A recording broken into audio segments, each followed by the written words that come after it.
bienvenue ce matin sur notre antenne, bienvenue sur 10-12 le Zénith, bienvenue madame, messieurs sur Equinox Télévision. Et c'est encore un plaisir de vous savoir très nombreux à ce rendez-vous quotidien qui vous accompagne jusqu'à 12h avec une option parfaite qui est de vous servir convenablement et qu'ensemble nous puissions, dans la mesure du possible, s'éduquer, s'informer, créer une réelle reliance sociale entre les grandes communautés. Et quand on dit communauté, c'est un livre qui certainement sera dans les librairies dans les jours à venir, mais surtout fait déjà beaucoup de débats autour de ce qu'on appellerait bien évidemment le fédéralisme communautaire. Qu'est-ce qu'on peut bien filtrer de son contenu aujourd'hui? La question bien évidemment fait débat. Pas mal de Camerounais s'interrogent sur le contenu de cet ouvrage. Des langues vont dans tous les sens, où d'aucuns parlent déjà, on va dire, d'une segmentation du Cameroun en petits groupes, mais surtout comment comprendre que certains pensent déjà à ce qu'on pourrait qualifier d'apologie entre guillemets au tribalisme au Cameroun. Madame, messieurs, on en parlera assurément dans les jours à venir, mais surtout, on va rappeler que nous sommes le 4 novembre aujourd'hui, et en cette date du 4 novembre, c'est une date mémorable en même temps pour l'histoire du Cameroun. Souvenez-vous, c'est ce jour-là, il y a 39 ans, que le président Amadou Ahidjo le disait lors d'une allocution à la radio nationale, et qu'il devrait quitter ses fonctions de président de la République, et que son successeur constitutionnel aux affaires aujourd'hui, Paul Biya, devrait justement prendre les rênes. Le regard, bien sûr, est porté sur, on va dire simplement, les 39 ans de vie de Paul Biya, le regard qu'on peut apporter, qu'est-ce qu'il a apporté véritablement au Cameroun? Ahidjo avait-il bien fait de lui céder ce siège-là? Madame, messieurs, on en parlera assurément pendant cette édition du Zénith. Charles Hamel est avec nous ce matin, Bonbon Bengan Kandji également est là, Dominique Audroyengelek toujours raffiné, mais surtout Isabelle Carozopet dans sa belle posture. Ensemble pour vous servir, madame, messieurs, installez-vous confortablement. Et je vous salue déjà, monsieur Mbatou Charles Hamel. Bonjour à vous et bienvenue. Bonjour monsieur Michel Ngachou, bonjour à tous les téléspectateurs, et on ne va pas oublier les imposteurs et les usurpateurs qui n'agissent que dans le compte des intérêts égoïstes, histoire de nuire à la FECAFOOT, Dixit, l'homme au serpent. On en parlera assurément. Bonjour à vous, Bonbon Bengan. Bienvenue ce matin. Mais c'est pas l'homme au serpent. Non, vous ne l'êtes pas. L'homme qui enverra. Non, c'est pas chercher. Vous ne l'êtes pas. On en parlera de toutes les façons. Bonbon Bengan. Bonjour, monsieur Ngachou Numba. Content de vous Bonjour à retrouver. vous, chers téléspectateurs. Non, je suis. Si l'autorité traditionnelle pouvait se fâcher, j'allais me fâcher. Mais comme je recherche toujours l'harmonie avec la nature, le mois de novembre, me dites non. Le mauvais vent a soufflé et souffle sur ce mois sur le Cameroun. Lorsqu'Ahidjo démissionne, ce n'est pas parce qu'il a voulu, il faut le dire ainsi, parce qu'il faudrait qu'on commence à le dire. La France avait choisi Paul Biya et il l'a imposé en février 1975. Ahidjo a manœuvré de 75 à 80 pour qu'il n'en soit pas ainsi. Il ne pouvait pas, ayant peur d'un coup d'État. Il a pour lui donner, c'était ça. On l'a appelé en France 2 semaines avant. Son discours a d'ailleurs été enregistré au Quai d'Orsay. Et il était obligé de ne pas assister à la sortie de sa fille qui sortait du CUS. C'est sa femme qui avait présidé cette cérémonie-là. Il était rentré et qu'il a rejoint, ils sont revenus ensemble. Il a prononcé ce discours. Voilà un peu les péripéties. Donc il ne voulait pas, mais on le lui a contribué. Oui, tout à fait. C'est notre histoire, madame, messieurs, et c'est une histoire qui est, on va dire, truffée de pas mal de faits, de réalités, d'incongruités quelquefois, mais surtout de mensonges. Pourquoi pas, va-t-on le dire ainsi? Isabelle Carole, bonjour à vous, madame, et bienvenue ce matin. Bonjour à vous, Michel Ngachou. Bonjour à ceux qui regardent le programme encore ce matin. Un homme qui tente de mettre fin à ses jours en se jetant sur les rails, tout simplement parce qu'il a surpris sa compagne en flagrant délit d'adultère. Heureusement ou malheureusement pour lui, il a été sauvé par des jeunes du quartier Kilomètre 100. Pourquoi arriver à de telles situations? C'est des faits. C'est des faits. Il y a plus d'hommes qui se suicident que les femmes. Et c'est quoi l'intérêt? Pour une femme, on se suicide. C'est ce qu'on appelle la trahison. Oui, mais vous n'allez pas mettre fin à vos jours pour ça. Quand vous serez trahi, vous et Dominique, vous me dites ici, papa, non vraiment, et vous dites, vous connaîtrez les enfants de votre mari quand il ne sera plus là. Vous dites, non, on ne peut jamais accepter ça. Lui alors, c'est la même chose. D'accord. Merci à vous, Isabelle Carozopet, bienvenue ce matin. Dominique Audroyengelek. Bonjour madame, Bonjour, bienvenue. monsieur. Merci de me recevoir encore ce matin. Vous êtes chez vous, de toutes les façons. Bonjour aux téléspectateurs. Un bonjour aux forces de l'ordre qui assurent, disons, le contrôle des véhicules au niveau du tronçon de Bomono Bambenge. Bonjour à vous là-bas. Ils font bien, ils font mal? Ils font bien. Ils font bien. Ils font comme Ah, le sous-préfet. on vous a reconnu de toutes les façons. D'accord. Reconnaître. En tout cas, on dit ça, on ne dit rien. Ils ont reconnu certainement. Ou c'est vous qui aviez mieux identifié?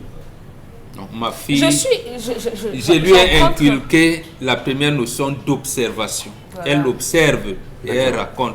Elle n'ajoute rien. Elle fait choses vues et entendues. D'accord. Elle n'y met pas de sien dedans. Pas d'organe. Allez, madame, messieurs, merci à vous, merci à tous. Comme chaque matin, on a des faits. Dans un instant, ce sera l'histoire, mais aussi, on aura la colère tout à l'heure, restituée par Charles Lamel. En deuxième partie, on reviendra avec la revue des réseaux sociaux, les faits qui font parler plus d'un sur la toile. Elisabeth Garozopet va se plier à cet exercice pendant que nous y sommes. L'histoire. Dominique. C'est l'histoire d'une jeune dame. On va l'appeler, disons, Bernadette.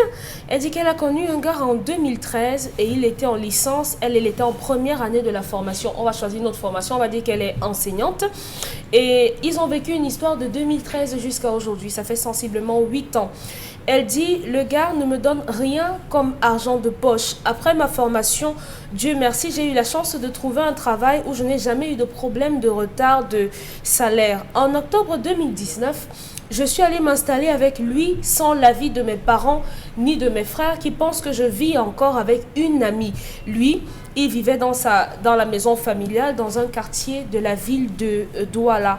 À chaque fois que je vais intervenir ou parler à ses sœurs ou à son frère à la maison, il me dit « Ne parle pas à mes frères, si tu as un problème avec eux, viens me dire, je sais ce que j'ai à faire. » Et chaque fois que j'essaye de faire des remontrances à l'un ou à l'autre par rapport à un mauvais comportement, ne serait-ce que pour les envoyer jeter la poubelle et tout, il rentre le soir et il me reprimande par rapport à ça. Hier, je n'ai pas supporté, je lui ai dit qu'il faudrait peut-être qu'il arrête de me rabrouer de la sorte à cause de ses frères et tout. Le garçon m'a mis à la porte à minuit 00 que je parte et je suis sortie de là sans rien prendre devant ses frères et ses sœurs. Personne n'a levé le petit doigt pour l'empêcher de me chasser. Je vous rappelle que à chaque fois que j'ai un problème avec lui et que sa mère en est informée, elle lui dit simplement « laisse-la dans son coin ». Quand elle va se calmer, elle va revenir. Même si elle se fâche, elle va se calmer. Il m'avait promis d'aller voir mes parents au mois de juin. Mais dès qu'on a eu un petit problème, une petite dispute, il a dit qu'il n'allait plus jamais aller voir mes parents. Et après, il est venu me dire qu'il ira en septembre. Et aujourd'hui, il dit qu'il va venir au mois de février 2022. Je lui ai demandé de quitter la maison familiale pour qu'on parte vivre, se débrouiller ailleurs. Il a dit oui, mais jusqu'aujourd'hui, il refuse de déménager. Moi, lorsque j'ai mon salaire, je participe aux charges, je participe à la ration. Lorsqu'il y a des cas de maladie, j'interviens et tout. Lorsque le gaz finit, j'achète même sans que forcément je lui demande son avis. Mais ce qui m'a touchée, c'est que ma maman était malade. Elle était hospitalisée dans la ville de Douala, dans une clinique, et mon petit ami, jamais, au grand jamais, n'a jamais demandé ni n'est venu voir ma mère qui est hospitalisée jusqu'à ce qu'elle sorte de l'hôpital. S'il vous plaît, dites-moi, comment je dois faire dans ce genre de situation? Est-ce que je dois continuer à m'investir dans cette relation? Je mentionne que lorsqu'il m'a chassée, je suis allée vivre chez une copine et il est revenu le lendemain me demander pardon sur mon lieu de service et je suis retournée vivre avec lui. Qu'est-ce que je dois faire? Et à la question de savoir qui a financé votre formation, elle rappelle que c'est son grand frère et aucun membre de sa famille ne sait en réalité où elle vit aujourd'hui. Et aujourd'hui, qu'est-ce qu'elle veut? Bah, qu'est-ce qu'elle doit faire? Qu'est-ce qu'elle doit faire? Elle a quel âge? Tu as idée son Elle âge? va donner l'âge. Voilà, elle va nous écrire.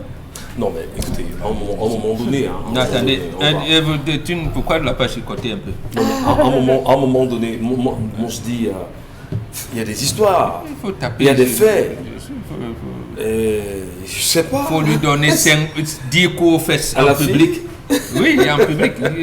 Qu'est-ce qu'elle raconte? Je comprends pas. Mais comment faire donc dans un mariage où on vous dit que vous êtes la dernière, Mais tout le monde comment est elle va important au par mariage? rapport à- Elle a le mariage comment là-bas? Regarde Elle est ça. allée entrer là-bas comment? Elle a porté ses sacs et elle a installé là-bas. Elle a fait elle a fait un elle a fait l'auto-stop. La voiture est en panne et tu demandes ce que faire. Ma fille, c'est une histoire, ça. Toi-même, dis-nous. Tu fais l'autostop, la voiture tombe en panne en route. Et tu Elle a 30 ne ans. viens pas. Voilà, elle dit qu'elle a 30 ans. C'est quoi? Je sais. Bon, bah, Je salue Carlos Minoué qui Je nous vous ai donne, dit que le mois de novembre, qui nous c'est un aide mois- bien sûr à bien faire. Hein. Peut-être Dieu a maudit le Cameroun en novembre. en novembre. Et il y a L'Oréal qui dit qu'il y a un voleur sur le plateau. En tout cas, merci beaucoup. Eh bien, écoutez, téléspectateurs et téléspectatrices, c'est vrai que Dominique Audrey se bat, fait ce qu'elle peut faire. Mais on pense à un moment donné, sans vous donner des leçons, qu'il y a des sujets, il y a des problèmes. Et je sais pas, moi, ça me. Je sais pas comment l'aborder, parce qu'on a préparé l'émission, on a débattu, mais moi, je ne sais pas comment l'aborder concrètement, Isabelle Carrosse de Paix. Peut-être vous aussi, vous avez au moins une solution pour cette dame, parce que moi, je lui demanderais tout de suite, mais qu'est-ce que tu fous là-bas? Comment tu es entré là-bas? Tu es là-bas comment pour te plaindre aujourd'hui? Vous avez des difficultés justement parce qu'il n'y a pas de problème. Oh, c'est pas gentil. Elle va pleurer. Non, Ouais. mais- Oh, ouais. Merci Bonbon Menga. Ouais. Merci. Faites pas ça. Je ne sais pas si le silence de Charles Abel nous C'est parle blanc. en même temps. Hein. Monsieur Oui, Mathieu, son silence est-ce qu'il y a un son problème silence là? en Je dit crois non, que Michel Gatti, Charles regardez Amel- sa posture. Charles Amel comprend. Mais regardez sa posture. Charles- Attendons de voir. Non, on n'a pas besoin de voir. On voit et on comprend. Allons-y tout vas-y, naturellement. donc. Ok, allez-y. Charles Vraiment. Amel est Bonne sous les chance à couleurs vous. de l'amour aujourd'hui, donc il Ouais. peut comprendre la Oh là là. position de cette Oh là Son chose. là. silence et Ça, sa c'est un posture appel sont compliqué. suffisants pour comprendre. Monsieur Mathieu, Franchement, j'ai rien à dire. Voilà. Parce que je cherche par quel Pour que bout, vous commencez. par quel bout commencer. Voilà.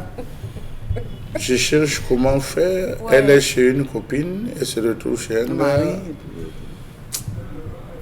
Beaucoup de jeunes filles, monsieur Michel Ngatiou, posent parfois des actes et des actions qui finissent par les retomber sur le visage. Ça me rappelle un jeune garçon qui a pris sur lui d'héberger une fille. La fille a à peine fait une semaine qu'elle est décédée chez le garçon. Elle est décédée chez le garçon. Le garçon allait de la famille, on dit on ne te connaît pas. Toi, c'est qui? Elle s'est retrouvée chez toi. Comment? Vous vous êtes vus où? Tu connais qui? Bon, beaucoup a raison quand il parle de l'autostop. On sait que vous êtes chez votre copine. La famille sait que vous êtes chez votre copine. Quelle est cette famille qui met plus d'un an sans aller visiter leur soeur qui vit chez la copine? Toujours. Les familles qui abandonnent leurs sœurs, les frères qui abandonnent leur petite sœur sous le fallacieux prétexte qu'elle doit se plier pour me parler parce que je suis l'aîné. Voilà une fille donc qui va de village en village et elle se fait chasser, rabouer parce qu'on sait qu'elle n'a pas de derrière. Monsieur Michel Ngatiou, La famille. le derrière compte. Je vous assure, monsieur Michel Ngatiou. Tu es la petite sœur de qui? On dit que Michel Ngatiou, pardon. Elle va aller parler de moi et qui non, pardon. On commence à dire que oui, je sais que tu comptes sur ton frère. Oui, monsieur Michel Ngatiou. À l'époque, moi je dis en termes d'occidental, mais à l'époque, c'est le parent. La fille, quand vous voyez une fille qui perd son père, ça part est fini. Parce que le mari ne peut pas gueuler la fille tant que le père vit. mais il y a moins un chef de famille. Non, monsieur Michel, il cajole. Il cajole. Parce que le chef de famille n'est pas prompt à venir donner les coups de poing comme le père. Non, il cajole. Quand le père finit, tu vois, le mari, le soir de la veille, il dit que bon, tu sais que ta père est fini, non. Ouvre encore ta bouche quand je parle. Vous entendez les femmes quand elles pleurent. Oh mon protecteur, oh mon papa, tu parles. Donc vous voyez, c'est dire que chaque fille qui part doit avoir un derrière. Cette fille a le vent derrière elle. Alors, on va comprendre fondamentalement que, oui, puisque vous abordez Oui, sur elle est le vent. ce prisme-là, Elle est le vent. les familles l'ont abandonné. Elle a choisi de se faire abandonner par sa famille. Non. Puisqu'on paye sa Elle a pension. choisi, on paye sa pension et toi, elle a choisi monsieur Michel Ngatiou. Mais attendez, vous savez qu'il y a des gens qui restent ici à Douala. Ils ne peuvent même pas prendre leur téléphone, appeler un membre de leur famille. Ouais. Il y a des gens même que vous arrivez à Douala, vous l'appelez, que oh, grand frère, je suis à Douala, il te dit que je suis à Kumba. Si dans les embouteillages que tu dis grand, il dit que non, je viens d'arriver, j'entre dans la ville. Pourtant, il est là. Donc, il y a des gens qui choisissent se mettre en écart. Voilà une fille qui porte un problème. Elle s'est mise à l'écart. Elle va, on la dénigre. Quand tu ne sais pas où tu vas, souviens-toi de là où tu viens. Elle vient d'où? Elle vient de quelque part. Donc, par conséquent, je profite de cette occasion pour dire à toutes les filles, arrêtez d'être des esclaves alors que vous avez la possibilité d'être des reines. Vous devez être des reines d'abord chez vous. C'est la maison qui vous élève. C'est votre cocon qui vous élève. Vous ne pouvez pas être esclave alors que chez vous, vous êtes des reines. Au nom de quoi? Au nom de l'amour. Laissez la famille organiser votre mariage. Laissez la famille mettre tous les préceptes en avant. Laissez la famille poser les bonnes questions. Aujourd'hui, si quelque chose t'arrivait, qui le connaissait? Qui est au courant? Qui est au courant de lui? Isabelle Carole, Charlamel l'aborde comme tel. Vous l'abordez comment? Vous comprenez justement ces récriminations ce matin? Quand on dira qu'il y a des personnes qui mangent la bêtise et qui boivent la naïveté, vous direz sur ce plateau qu'Isabelle Carole est assez... Elle a une grande bouche. Mais en réalité, c'est ça. Elle mange la bêtise et elle boit cette naïveté. Elle va chercher quoi? Chez qui? Voilà. Elle dit qu'elle est en mariage. Moi, je veux comprendre. Vous écrivez mariage là comment? Comme on dit au quartier. Vous définissez ça comment? Elle va faire quoi là-bas? Elle est responsable de ce qu'il arrive. Et moi, je crois que ce jeune homme la caresse même. Il faut qu'il fasse même pire que ça. Non, il faut qu'il fasse même pire que ça. Pour qu'elle comprenne qu'il y a des principes dans la vie. Oui, que ce jeune homme fasse pire que ça. Parce que les femmes ont tendance à dire non, les hommes sont ci, non, les hommes sont ça. Mais quand vous-même, vous laissez qu'on vous prenne avec autant de légèreté, avec la main gauche, comme on va dire, c'est normal qu'on arrive à de tels résultats. Demain, la même fille va écrire demain, Dominique Audrey, je suis enceinte, mon gars va abandonner. On va faire ce pari. Dans 2 mois, elle va écrire. Ce sera le problème qu'elle va poser. Ce sera encore pour que nous, on reste là, on s'égosille pour lui dire non, ma chérie, écoute, on t'a envoyé à l'école, toi, tu vas chercher autre chose. Le sexe ne fuit pas. Il faut dire ça aux femmes. Le sexe ne fuit pas. Il y aura toujours des hommes pour vous. Vraiment, n'ayez pas l'impression qu'après l'école, on ne parlera plus de sexe. Allez à l'école. Et après l'école, vous aurez tout le temps de le faire. Vraiment, dans tous les sens que vous les voudrez. Ou alors, là, le site que vous choisirez, vous pourrez vraiment profiter à fond. Mais pour l'heure, on t'a envoyé à l'école et on sait que tu viens avec ta copine. Mais tu trouves quand même le moyen de dire que non, tu vas rester avec ton amoureux. Quel amoureux? Quel amoureux? Un homme qui t'aime comment? Et elle se plaint que ce garçon n'est pas venu voir sa mère. Moi, couché sur mon lit d'hôpital, tu ramènes ce genre d'homme. Je fais une crise tout de suite. Non, c'est son petit ami. Non? Elle ramène qui? Au nom de quoi? Il commence où? On ne débarque pas comme ça. Et demain, vous aurez l'impression que votre vie tourne en rond, que le ciel s'est obscurci. Après, on va dire non, je veux le numéro de tel. S'il te plaît, donne-moi le numéro de tel.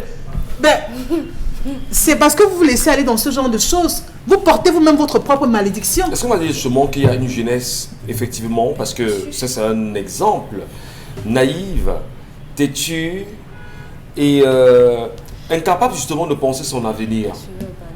Nos sœurs, nos petites sœurs, Isabelle Carole, vous les connaissez, elles sont autour de nous tout le temps. Ce cas, c'est un cas. Mais on a comme ça des milliers de cas. Bon, a souvent l'habitude de dire sur ce plateau qu'on ne peut pas conseiller une femme amoureuse. Ah, d'accord. Est-ce que c'est pas ça le Sauf problème? que pour le cas d'espèce, elle n'est même pas encore une femme, et elle n'est même pas encore amoureuse. Elle ne sait rien de l'amour, Michel Ngachou. Rien de l'amour. Parce que si elle savait ce que c'est que l'amour, elle devait savoir comment est-ce qu'on encadre l'amour. Comment est-ce qu'on fait pour qu'une flamme de l'amour reste toujours et perdure, pour qu'elle brille. Le plus dur n'est pas de tomber amoureuse. Le plus dur, c'est de rester amoureuse et de maintenir cette relation amoureuse. C'est de ça qu'il s'agit. Vous pouvez être amoureuse aujourd'hui et demain passer à autre chose.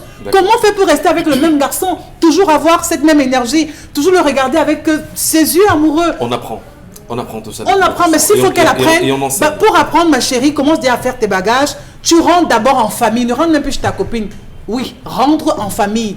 Mieux, autant mieux quitter chez ses parents. Elle n'a jamais été chez sa copine. Voilà, elle n'a jamais été là-bas. C'est un fallacieux prétexte. Rentre en famille, et en famille, tu vas à l'école. Il n'est pas exclu d'avoir un homme dans ta vie, mais pense. Mais elle travaille, et puis quoi? Non, mais comme quoi elle travaille, elle peut justement si elle travaille, c'est pas un nom de quoi? Et se faire justement son espace à elle et penser sa vie convenablement. Alors, moi, je dis, elle a besoin d'être encadrée. Oui. D'accord. Je voudrais qu'on parle un peu de ce type de garçon aussi, Bonbon Bengan. Vos fils, qui parfois dérangent, vous ramènent les filles à la maison. Est-ce qu'on ne va pas dire que parfois les parents sont complices de des fautes dans lesquelles les enfants sont impliqués. C'est-à-dire vous ramenez des filles à la maison parce qu'on est sous le toit familial. Moi j'en connais qui vous diront, bon d'accord, puisqu'on vit en communauté, vous avez votre petite chambre à côté ou votre petit studio, papa je vis avec une fille, d'accord, mais est-ce que papa ou maman ne sont pas quelquefois le problème même en laissant les filles, les garçons ramener des filles n'importe comment à la maison sans pour autant engager les procédures normales que nous impose le mariage en Afrique chez nous, Maman Bengal? Oui, tu as raison, mais il y a davantage que on dit qu'il n'y a pas de dépotoir où on jette les êtres humains. Oui. C'est-à-dire, vous êtes en famille, quelles que soient les bêtises que vous commettez, votre parent ne vous dira jamais sors d'ici, va-t'en, je te rejette. C'est difficile. Ce garçon semble être dans cette situation. C'est-à-dire, il dit à sa copine, ne t'adresse pas à, ne t'adresse pas à. Même à maman, ne t'adresse pas à. Ça veut dire qu'en fait, on sait que c'est le fou de la famille. Il ne vaut rien, si vous voulez. C'est un vaut-rien, ma fille. Et il ne faut pas que Popoli fasse un dessin. Après, on va dire que c'est la caricature. Donc, peut-être même avec le dessin de Popoli, tu ne comprendras pas. Et pour ça que ta grande sœur, Isabelle Caro, dit peut-être qui de là, la nature t'a parlé, tu n'as pas compris. Réprimande, comme dit déjà la mère, bastonnade. Quelle famille tu vas intégrer? Voilà. Essaye de voir. D'abord, l'amour qu'on dit souvent, c'est sûr, nous on donnait même les biscuits coupants, hein, vous n'avez pas connu ça. Voilà, donc même les biscuits, les mocha glacés, ça existe encore? Non, ça n'existe plus. Voilà, nous on offrait même les mocha glacés, ça n'existe plus. Donc même les mocha glacés ne te donnent pas. Donc, c'est encore ton argent qui mange. Tu veux faire quoi là, ma fille? Sache que peut-être tu étais aveuglé. Rentre maintenant, la nature t'a repoussé, ta famille d'abord t'a repoussé, tu n'as pas compris. La nature te repousse maintenant, ne va plus, tourne le dos. Quelquefois on dit tourne la page, mais il y a des pages qu'on brûle parce que si vous tournez la page, le vent peut ramener la même page là. Et j'entends souvent une expression, une de mes filles m'a dit ça dernièrement, il me dit papa, on nous a conseillé de ne pas jeter les vieilles puces. J'ai dit wonderful. J'ai dit voilà une puce qu'on casse. On dit parce que c'est votre expression. On ne jette pas les vieilles puces. D'accord. Donc maintenant, qu'est-ce qu'on peut dire à nos parents, Bonbon Bengal? C'est-à-dire que nos parents que vous êtes d'ailleurs, qui sont vos frères et vos sœurs, vous leur dites quoi? Lorsque l'enfant vous ramène, lorsque vous avez fait la dépendance de l'enfant, vous lui dites, bon voilà l'espace qui t'appartient. On peut comprendre que tu prends de l'âge et tu n'as peut-être pas assez de moyens pour te faire de l'argent. Je veux dire, un studio à louer ou une chambre à louer de l'extérieur. Prends cet espace. Comment vous l'encadrez oui. Lorsqu'il commence justement à effectivement, il y a les enfants qui défassent leurs parents. Il y en a sûrement ceux qui naissent avec 4 yeux. On ne commence pas, vous avez trouvé une famille religieuse, je ne comprends pas. Et la famille doit toujours avoir, ça aussi ça commence à ne plus exister, doit toujours avoir une mère, un frère qui est un peu plus rigoureux. Oui. On dit, on t'envoie chez Maman Teresa. Tout le monde sait que Maman Teresa, quand on va là-bas, on est en règle. Ou chez Papa Guillaume, je ne sais pas qui. C'est un peu ça. Toutes les familles doivent revenir à cela. C'est pour cette raison qu'on dit que le salut est collectif. Parce que papa, il peut avoir une nature, lui, un gars doux, maman, personne de tout ça. Bon, il te dit, et le gars est né là. Bandit, il fait de tout. Même les choses de ses sœurs, il vole. C'est-à-dire, vous ne pouvez pas garder l'argent à la maison, il vole, tout ça. Mais il terrorise tout le monde. J'en connais. Donc, il y a là, bon, vous l'envoyez auprès d'un autre membre de la famille qui, lui, il est plus gros. Et il le met en ordre. Très bien. Il le discipline et tout. Donc, peut-être il est comme ça. Ma fille, non, ne regrette rien. La nature t'a tout donné. Et la nature t'a mis dans un travail. Tu n'as jamais eu de retard de salaire. Ta famille continue à te soutenir malgré le fait que tu aies menti. Si tu perpétues comme ça, justement, tu risques de tomber sur un maniaque. Et là, il n'y aura même plus de retour. Qu'est-ce que vous voulez va faire? Te recaser. Et peut-être encore, il y a les mensonges qui sont, on peut dire, fines. Tu dis non, je me suis séparé avec ma copine. Maintenant, j'ai pris moi aussi une chambre à part pour me permettre de me... Voilà. C'est plus tard que tu diras à un de tes frères, une de tes sœurs que comme tu vois là... Attention, ne tombe pas dans le même lui là même avait fait ça fort. Merci beaucoup. Voilà, tout à fait. Monsieur Batu, vous voulez apporter une petite goutte d'eau à ce que dit Moron Bengan, c'est ça? Oui, monsieur Michel Ngachou. Il y a un des paramètres, puisque vous avez demandé qu'est-ce que les parents doivent dire aujourd'hui. En principe, c'est à la suite de Mbamba. Il y a un paramètre qui a divisé considérablement les familles.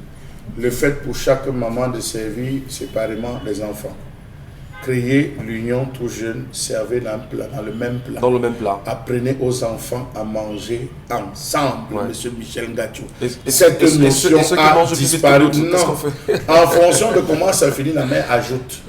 Quand elle se rend compte qu'il y a un qui a plutôt été désœuvré, on le chasse de l'assiette, on ajoute un peu pour les plus faibles. C'était les stratégies que les mamans utilisaient. Apprenez à faire manger vos enfants ensemble. Parlez à tous vos enfants, mais conseillez l'aîné.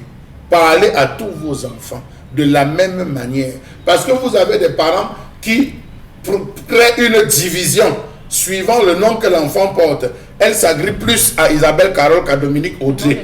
Dominique Audrey se sent lésée et n'a qu'une seule envie, fuir la maison, s'éloigner pour laisser cela vivre leur amour. Ça, beaucoup de parents le font. Parce que la fille porte le nom de sa mère, ou le garçon porte le nom de son père. Visitez vos enfants. Visitez vos enfants. Supprenez vos enfants qui sont à l'université. Supprenez-les. Même ceux qui se débrouillent, qui sont dans les autres villes. Ne téléphonez jamais. Débarquez. Vous arrivez. Et débarquez à des heures. Oui, débarquez. Vous arrivez, Monsieur Michel Ngachou, je me rappelle une fois, mon papa avait débarqué. C'était la première fois que je suis allé au Boogie Boogie. Nous, on parlait de Boogie Boogie à l'époque. Je suis allé au Boogie Boogie, j'avais fermé la porte, Monsieur Michel Ngachou. Il ne sait pas comment le gars est arrivé. Mon père a débarqué. Il a dormi devant. Oui, il s'est couché là. Il a dormi. Je suis arrivé vers les 3 heures du matin, Monsieur Michel Ngachou. Je vois quelqu'un qui est couché. Je dis que le banquier est venu, il n'a pas pu entrer. Il m'attend. Je cherchais la pierre. Pendant que j'arrive, je me rends compte que c'est mon père. J'ai eu mal toute ma vie. Il n'a rien dit. Je dis, j'ai eu... Non, pas d'avoir... De mettre la première sortie. C'est là où le gars... Vous avez des parents qui vont payer l'université, ils sont couchés à la maison. L'enfant vient leur rendre visite. Débarquez. Voyez comment il range la chambre. Voyez s'il a des préservatifs. Ne jouez pas avec ça. Les parents vont débarquer à soi ce matin. Oui, supprimez vos enfants. Et autre chose, Monsieur Michel Ngachou. Arrêtez d'aller... Lorsque vous débarquez même chez l'enfant, commencez toujours par le voisin. Jamais par l'enfant, le voisin. Causez toujours avec le voisin. Donc si vous voulez savoir si les parents avaient fait ça, je vous assure que dès les premières, la fille serait sortie du mariage. Merci beaucoup, cher Attendez qu'on vous cherche chez vous. Voilà. Oui, doit venir vous chercher chez vous. C'est important. Le bombe existait, mais c'était des cas rares. On vient chercher la femme chez elle. Honneur à toutes les femmes en même temps qui ont traversé des moments difficiles, comme c'est le cas pour cette dernière. Vivement qu'elle prenne conscience, Dominique Audrey, va-t-on dire? Il faut dire à cette jeune dame qui est en train de vouloir répondre à chaque fois qu'on donne un élément ici que si vous aviez toutes vos réponses, vous n'auriez pas dû nous écrire. C'est pas que je veux vous manquer de respect, mais ne nous donnez pas la réplique, oui. Ah d'accord, ne nous donnez pas, ne nous donnez pas la réplique parce que vous avez posé un problème et lorsqu'on expose son problème, on doit s'attendre à ce que, voilà, on ne mette pas d'organes et on vous dise comment les choses sont. Il n'y a pas de parti pris. La vérité, c'est comme ça. Ça fait mal, ça blesse, mais c'est comme ça. Charles Ateba disait que la vérité, c'est comme les fesses. Si elle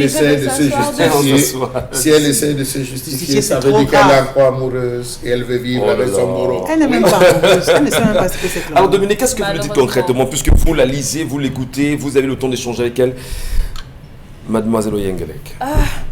Qu'est-ce qu'on peut bien lui dire, Michel Ngachou? Tout a été dit. On va lui dire quoi? Qu'elle continue à Qu'elle a fait une erreur. Qu'elle a fait une erreur. À cette époque de la vie, je crois que on a développé ici l'amour que les parents donnent à leur enfant qui constitue une base pour la confiance en soi. Malheureusement, on a une société aujourd'hui qui tend à stigmatiser les femmes qui ne sont pas mariées et tout ce qu'on veut, tout le tralala là. Et à côté de ça, on a des femmes qui ont tendance à vouloir se précipiter, à se dire non, il faut impérativement que je dorme derrière un homme. Et c'est comme ça qu'on fera de moi, on m'intégrera facilement dans la société. Oh que non. Parce qu'une femme qui a de la valeur, ou bien une femme qui se donne de la valeur, ne permettra jamais, ou ne laissera jamais qu'on la traite d'une certaine façon. Jamais. Un homme vous met dehors, en dehors de sa maison à minuit. À minuit.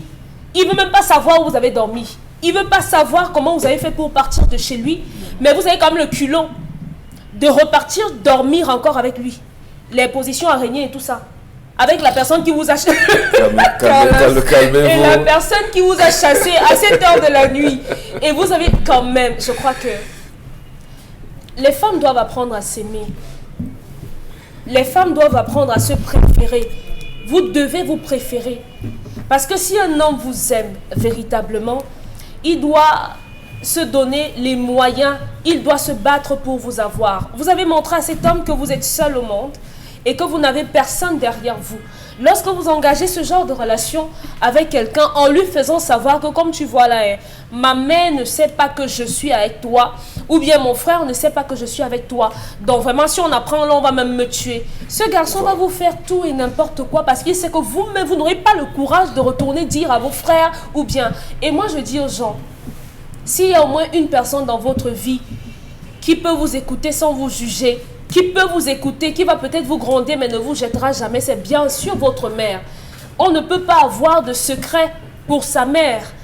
Donc, un homme également qui dit qu'il vous aime et qui va vous épouser, votre mère est hospitalisée, il ne vous demande même pas comment se porte votre mère. Et vous dites que vous l'aimez, vous payez le gaz chez lui, vous payez la santé, vous rationnez. Maman, on n'achète pas le mariage. Nos sœurs souffrent beaucoup quand même, Dominique Audrey. On n'achète pas le mariage. Arrêtez ça. On va dire à nos sœurs qui sont justement dans cette posture, voilà. Calmez-vous un peu. Non, je suis calme. Voilà. Je suis calme. Oui, calmez-vous. Calmez-vous.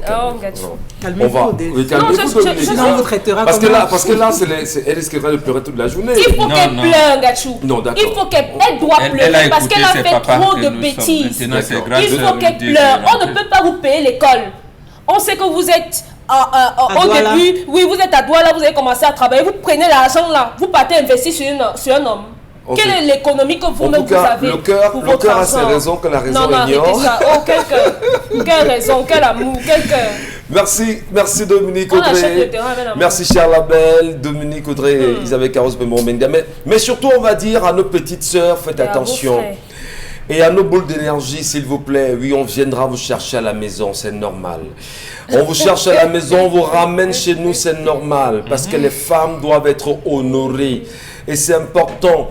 Oui. On ne vous honorera que lorsque vous vous donnerez de la valeur. Elle se donne de la valeur, elle reste chez elle. L'homme vient la chercher chez elle et la ramène chez lui.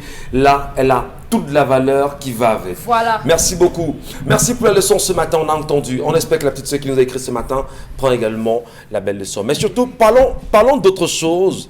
Et Charles Hamel le sait. Là, il exprime sa colère à nouveau.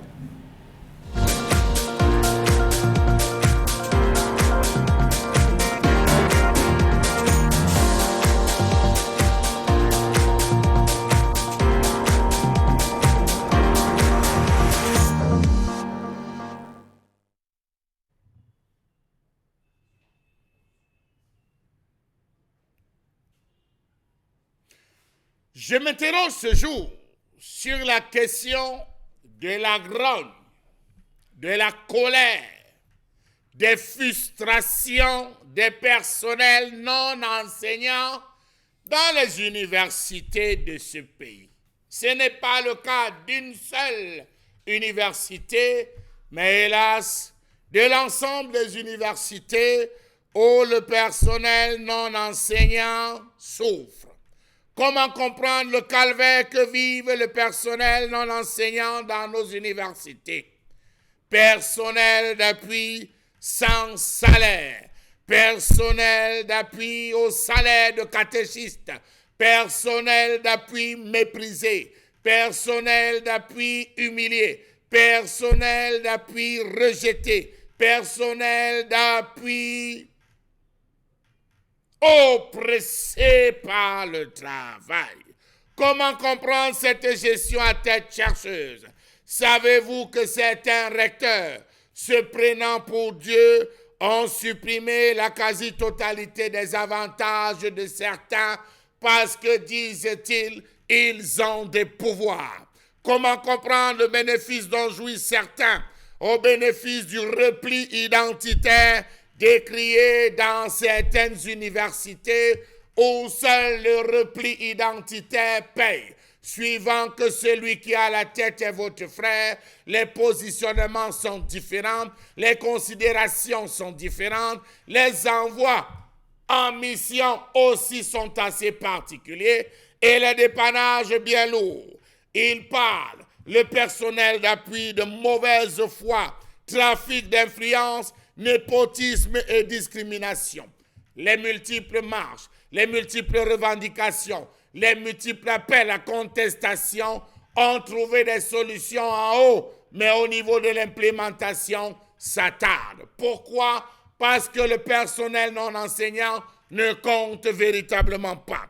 Que dire? Des grosses lenteurs observées dans l'affiliation à la sécurité sociale et le paiement des divers primes. À quoi servent donc les rallonges budgétaires accordées aux universités d'État si cela ne sert véritablement pas au personnel d'appui? À certains, on règle normalement, chez d'autres, on opprime. Chez d'autres, on veut savoir de quel bord politique il est, qui est son parrain, qui le gère, qui va le défendre, il appartient à quel cercle? Autant d'interrogations que se pose le personnel d'appui. Le personnel d'appui en service dans nos universités vivent de longs mois, parfois sans pouvoir percevoir. On demande d'attendre, patienter, passer prendre un mois, passer prendre. Ils ont vécu à une certaine période comme nos amis d'Isakam qui réclamaient véritablement des impayés. Chaque université les gère comme ils veulent, sans aucun respect. Au fur et à mesure que les jours s'égrènent, les remous se font de plus en plus assourdissants et les bouches se délient pour décrire le climat délétère qui règne dans ces institutions universitaires. Les revendications vont dans tous les sens. Augmentation de salaire, paiement des prestations académiques, frais de congé, l'appel à plus de considération. Comment comprendre l'infantilisation et la chosification des dits personnels? Comment comprendre le flou qui entoure l'article 23 du décret présidentiel du 18 mai 2011 qui confère au personnel d'appui des avantages, entre parenthèses, sous certaines conditions? Que dire de la non-signature des textes annexes du dit décret dont celui qui porte sur le profil de carrière? N'ont-ils pas aussi droit à la vie? Pourtant, il est prescrit que indemnité de transport, 10 000. L'indemnité de transport est accordée à tous les personnels d'appui des institutions universitaires publiques sans distinction de catégorie. Indemnité de non-logement, elle est de 20% du salaire de base. Prime de technicité, 25 150. Des catégories 10 à 12. Des catégories 12 à... des catégories 10 à 12, voilà. Des catégories 7 à 9, c'est 20 150. Des catégories 6 à 7, 4 à 6, autant pour moi, c'est 5 150. Des catégories 1 à 3, c'est 5 150 francs. Prime d'appui à l'enseignement et à la recherche. Catégorie 1 à 3, 20 000. Catégorie 4 à 6, 25 000. Catégorie 7 à 9, 35 000. Catégorie 10 à 12, 40 000. Les indemnités et primes susvisées sont payables mensuellement et constituent des éléments du salaire. Tout est écrit, tout est dit, mais là, sur le terrain, on s'en fout. Vous n'êtes pas le frère, vous n'êtes pas dans le cercle, vous n'êtes pas copté, vous n'avez personne. Alors, monsieur, taisez-vous. Le fait, d'ailleurs, est très grave en même temps de ce côté-là. Madame, monsieur, on en parle ce matin. C'est une question qui interpelle ces enseignants qui, très souvent, sont considérés comme étant des collaborateurs extérieurs de ces entreprises ou encore de ces universités. D'ailleurs, Charles Amemba, tu reviens sur la question, justement, de la grogne de ce personnel non enseignant de l'université de Maroua au Cameroun. Eh bien, ils y sont, d'ailleurs, une bagatelle quand même. Hein. Ils sont un peu plus de 500, on a appris, Charles Amemba. Ils sont assez nombreux de toutes les façons. C'est un principe propre dans toutes les universités. Ouais. Toutes les universités à divers degrés, M. Michel Ngachou. On ne peut pas particulariser. C'est une réalité dans les regroupements, que ce soit à l'université de Douala, l'université de... On appelle, toutes les universités du Cameroun. Ils ont des sérieux problèmes. C'est à tête chercheuse. À tête chercheuse, dit Charles Amemba Bengan. Ben, on recrute des gens, on les garde sans pour autant les intégrer. Aujourd'hui, ça vire à la grogne. Au final, qu'est-ce qu'on doit retenir? Tout renvoie à une seule chose, la faillite de l'État. C'est la faillite de l'État. Dans cette faillite de l'État, puisqu'il parle du personnel d'appui à l'université, voilà. Qu'est-ce qu'on appelle même personnel d'appui? Qu'est-ce qu'on appelle personnel d'encadrement? Qu'est-ce qu'on appelle personnel administratif? Les réformes universitaires en 1980, datées de 1993, ont échoué. Le statut de fonctionnaire est venu renforcer cet échec. On a commencé, je pense, ça devait être sous le ministre Sali Daïrou, on a commencé à parler des statuts particuliers. Statut particulier du personnel enseignant, statut particulier de l'éducation, statut particulier de... Lorsque vous prenez donc un statut particulier de l'enseignement supérieur, vous mettez qui dedans? Le contenu est nul? Voilà, mais justement, on veut dire, ah oui, quand on est professeur de rang magistral, on est, comment vous les appelez, maître de partie, maître de conférence, donc vous êtes professeur avant d'être professeur titulaire. Moi, à partir de ce grade-là, vous allez à la retraite à 65 ans. Voilà comment on a frigorifié leur cerveau. C'est-à-dire que les gens dont on dit qu'ils sont les éclaireurs de conscience, les guetteurs d'avenir, eux-mêmes, leur cerveau là, ils nous se réfèrent même à nous les indigènes quelquefois. On a dit, mon fils, ma fille, j'ai envoyé alors à l'école ou quoi.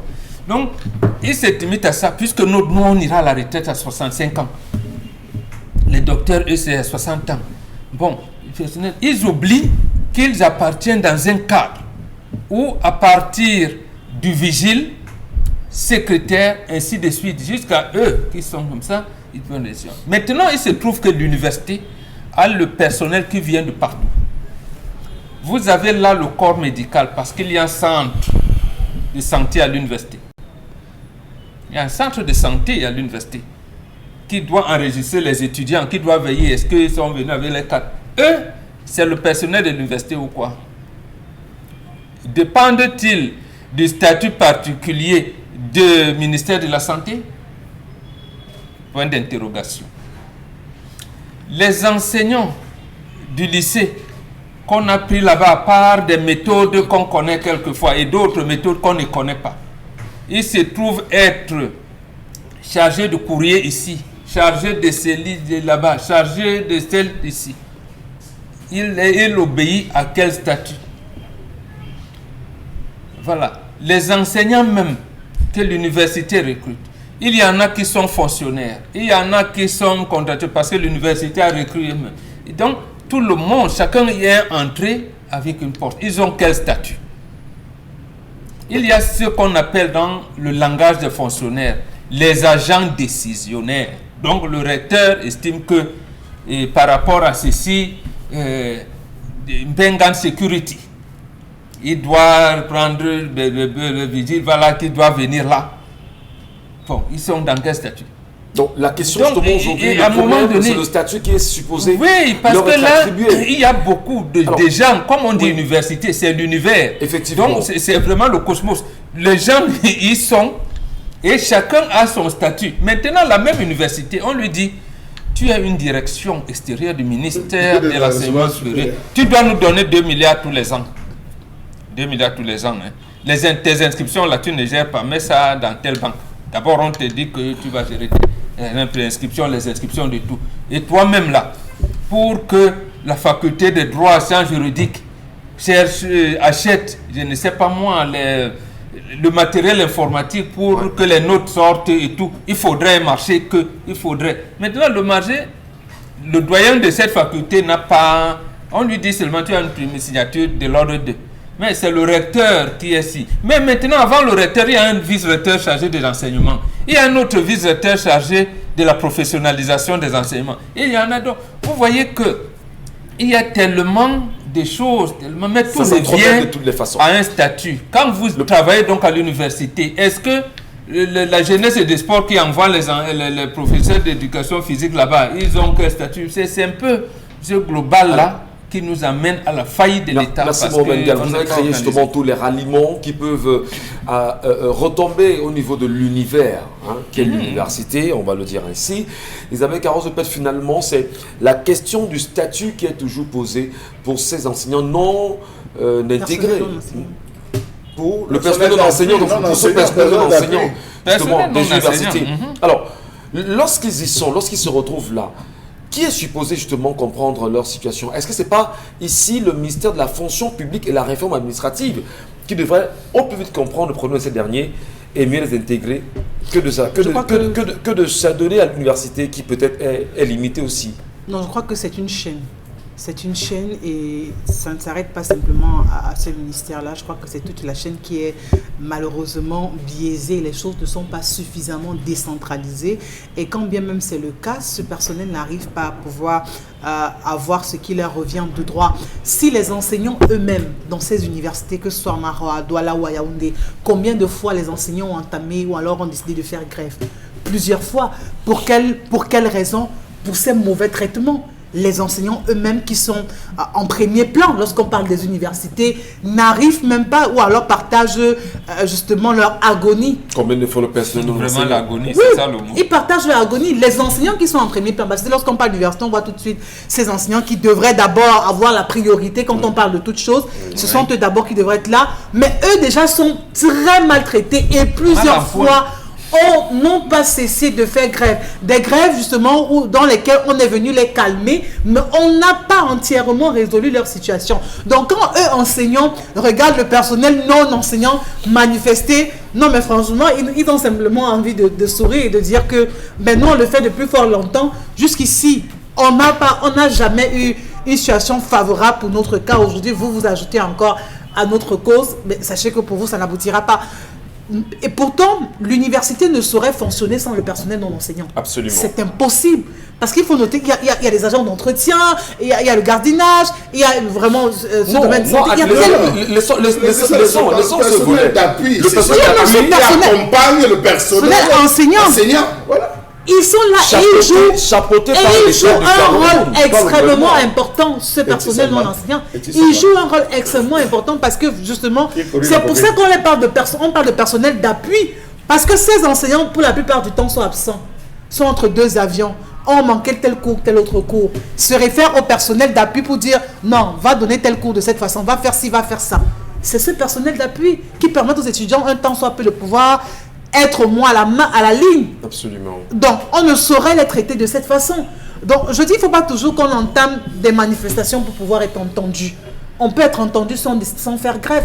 On n'a pas besoin de bouger des casseroles pour que ce soit ce ministère, que ce soit les responsables d'université, de se plier pour leur cause. J'ai bien envie de comprendre, Dominique Audrey. Est-ce que ici, pour ce personnel non enseignant, pas seulement du cas de Maroua, parce qu'il faut qu'on soit d'accord, M. Majouché. Je vais parler de toutes les universités du Cameroun. Est-ce que ce n'est pas une faillite, ce n'est pas une faute, parce qu'on parle à M. Joseph Léno regarde ce matin, est-ce que ce n'est pas la faiblesse même du ministère de la réforme administrative aujourd'hui? C'est-à-dire que le ministère de la fonction publique et de la réforme administrative, est-ce que ce n'est pas une faiblesse de sa part? Est-ce que les informations ne sont pas suffisamment remontées? Il y en a qui sont là, qui ont tourné 2, 3, 4, 5, 6 ans. On attend les perdièmes qui arrivent. On est supposé être intégré, on n'est pas intégré. Comment vous comprenez ça, vous? C'est incompréhensible. Tout le monde est au courant parce que ce n'est pas aujourd'hui que ce personnel d'appui commence à se plaindre. Vous vous souvenez qu'il y a sensiblement 3 ans déjà, ils avaient donné une conférence de presse où ils demandaient qu'on revalorise les salaires qui avaient été coupés en 1993. Voilà, 94 si je ne me trompe, parce qu'on ne devait pas couper leur salaire, mais malheureusement ça a été coupé. Ce personnel d'appui est celui sur lequel on s'appuie justement pour pouvoir faire fonctionner l'université. Dans les hôpitaux, le personnel d'appui sont les agents d'entretien et tout ça. Donc eux, ils ont une place prépondérante dans des universités. Aujourd'hui qu'ils annoncent une grève pour pour la semaine du 14, si je ne me trompe, ils annoncent une grève. Voilà, ils annoncent une grève pour le 14 octobre précisément. Si les choses... C'est vrai que c'était déjà passé en réalité. On est en octobre. On est en novembre. Ouais, c'est déjà passé. Voilà, je suis loin. Ils avaient annoncé une grève justement pour faire entendre leur voix parce que ça ne marche pas, ça ne continue pas. On vous dit que le transport, c'est mentionné, c'est répertorié quelque part, qu'on doit leur donner leurs 10 000 mensuels de transport. Pourquoi vous ne donnez pas l'argent de... Je dis que... Technicité. Et tout ça, de recherche et tout. Pourquoi vous ne leur donnez pas l'argent pour qu'ils viennent travailler? Parce que non seulement leur salaire laisse à désirer, ils se sont déjà plaints de ça déjà. En 2018, les salaires, ça ne ressemble pas à grand chose, mais ils viennent tout de même. Mais donnez-leur quand même le transport pour qu'ils viennent faire ça. On se demande bien le budget qui est voté annuellement à l'Assemblée, notamment celui du ministère de l'Enseignement supérieur. Est-ce que ces données ne sont pas intégrées là-dedans? Il y a des rallonges budgétaires, Monsieur Michel Ngatou, destinés aux universités d'État. Ça, c'est un fait. Au-delà du budget, il y a des rallonges pour ce type de service. Donc c'est fait à dessein de ne pas payer ces C'est parce qu'on derniers. estime qu'ils ne valent rien. C'est parce qu'on estime qu'ils ne représentent rien. C'est parce qu'on estime qu'ils ne peuvent rien faire et qu'ils sont là parce qu'ils n'ont pas mieux. Ils sont là parce qu'ils doivent rester là. L'argent qu'on va leur donner, ils vont seulement prendre ça parce qu'ils n'ont pas l'autre. Ils sont obligés d'être là. C'est pour ça qu'ils n'ont pas de valeur. C'est parce qu'on ne leur donne pas de respect. C'est pour ça qu'on ne leur donne pas de considération. Donc ici, il faudrait qu'ils persistent à se faire entendre, parce que si chaque année quasiment on se retrouve à avoir le même personnel d'appui qui continue de se plaindre, ça veut dire que rien ne marche. Et imaginez un peu qu'ils décident de ne plus travailler dans les universités. Ce sont nos jeunes frères qui auront des problèmes au niveau de leurs enseignements. Merci infiniment Dominique Audrey-Yengalek, madame, monsieur. Ils sont très nombreux également, enseignants, étudiants, personnel non enseignants des universités d'État du Cameroun qui nous regardent ce matin. Interpellation faite au ministère ou au ministre de la fonction publique et de la réforme administrative. On parlait en même temps de rallonge budgétaire au niveau du ministère des enseignements secondaires. Est-ce que le professeur Jacques Famendongo au moins peut comprendre cette grogne qui est perceptible dans toutes les universités d'État? Au final, le gouvernement camerounais a-t-il choisi de ne pas écouter ses compatriotes?